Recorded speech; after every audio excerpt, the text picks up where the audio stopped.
I've checked in to Coworth Park, a property that has over the years evolved into many things and had many incarnations, from stately home to luxury hotel. But it's not just any luxury hotel. Coworth Park, in my opinion, is Dorchester Collection's secret weapon. Sheltering just 71 suites and rooms, the experience for guests checking in is one that is uniquely personal and starts even before you step into the hotel. Unless you touch down by helicopter, and people do, you'll arrive by car. The instruction from the hotel is that you're not allowed to drive faster than a horse's trot. It's here where you first capture the estate in all its glory, and it's breathtaking.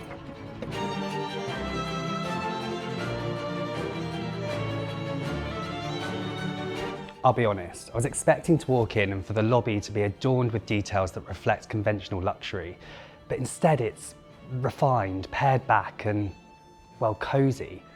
The design scheme celebrates autumnal earthy tones, which is a sensitive and clever way to inject sense of place and biophilic design.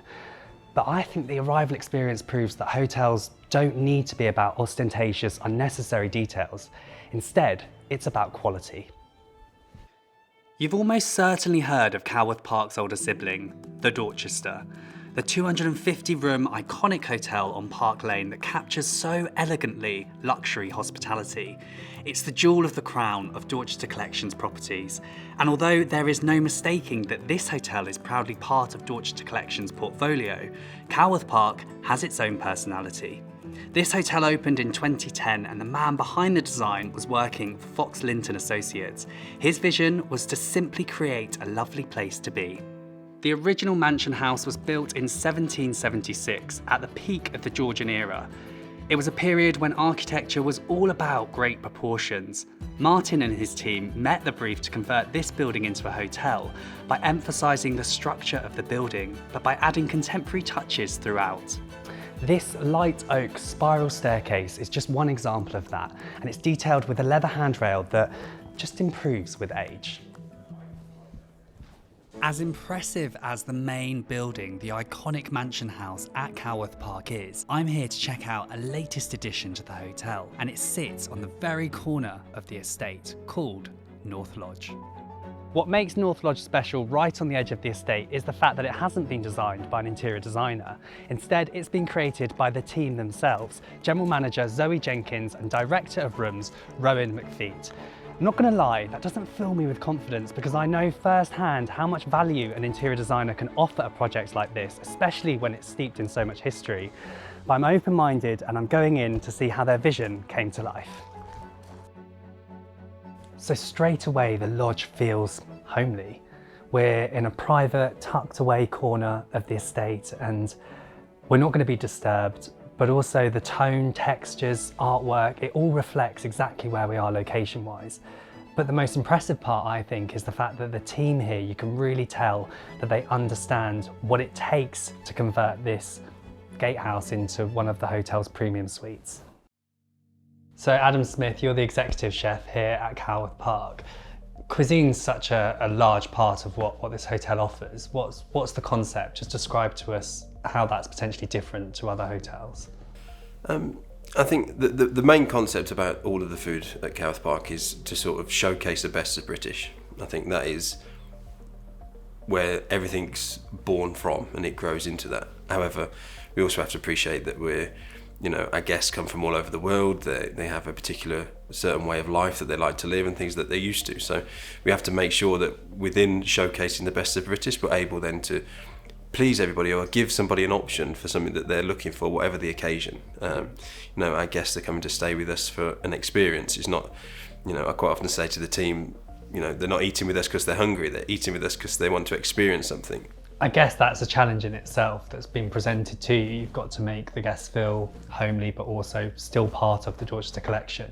How do you do that through the menu? Well, we don't actually have a menu for this space. Everything we do in this space is bespoke and unique for the guests. We've had people who have said, I want a chicken pie. And okay, that's then our job to go out and make them the best chicken pie. So, they're in this homely cottage, sort of feeling. And they want a chicken pie because that's what they want. And then it's our job to go away and actually make that the best we can, and again, go that extra mile to give them something they're like, wow, that's the best chicken pie I've ever had. So it'll be whether we're sourcing where we're getting our chickens from, the presentation, how we wrap it, how we make it.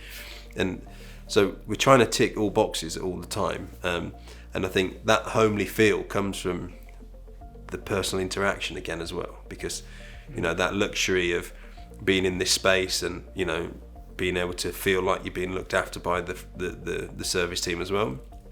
But, you know, how we, you know, it's not we stand in the corner and the guests sit there, you know, we interact with the guests as much as they would want us to. And if, you know, we just work very hard to sort of do something that they want. And I think I can't stress enough that it's all about that individual experience.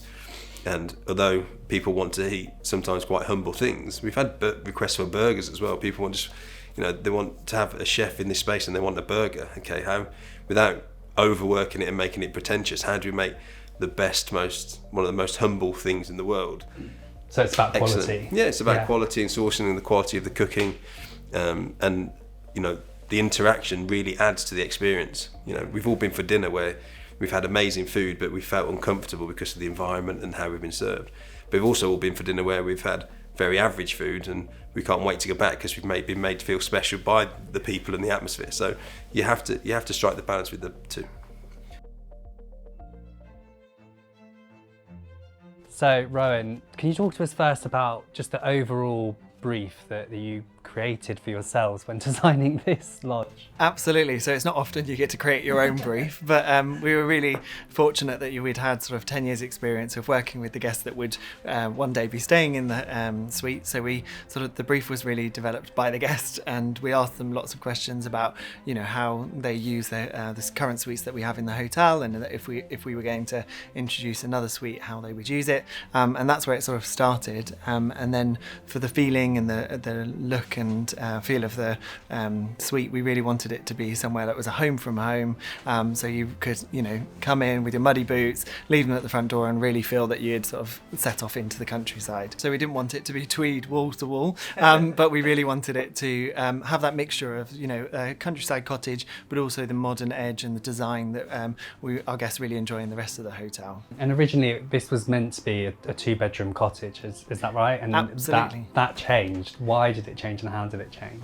So I think lots of our sort of guests were sort of wanting to come away and, you know, growing the family. Lots of our guests come as one sort of couple, and then it grows and they bring their friends and their other friends. And so we wanted somewhere that was a sizable suite, and there was definitely that gap within the market. And we wanted to be able to, you know, fill that gap and offer something that was a little bit unique in this area. We talked to Adam earlier about the kitchen. Can you talk to us about the need to create it to feel residential and comfortable and like a kitchen at home, but also for it to function for the chef as well, and that those two elements being inputted into the kitchen? What were the challenges? That was probably the biggest challenge. I mean, taking Adam Smith's, you know, Michelin star kitchen and trying to create that in a home setting was no easy feat, but we were really sort of happy with the result, and even managed to get, you know, thumbs up from the chef, which is not always easy to do, but it was making sure that we had all the functions of, you know, something that was simple enough for a guest to use, that wasn't necessarily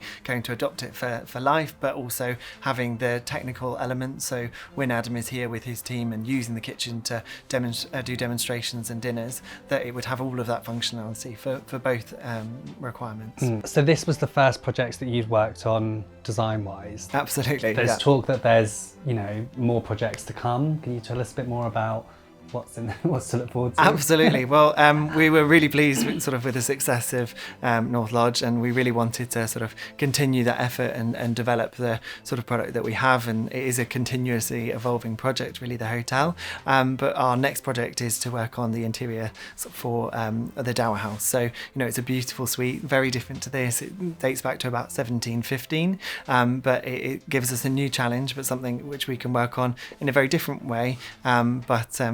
Very exciting future to come. Like all good things in life, my time at Coworth Park has come to an end. A hotel that puts forward a different approach to luxury and proves that by adding personal touches to the service and the design, you can help establish a hotel's unique identity.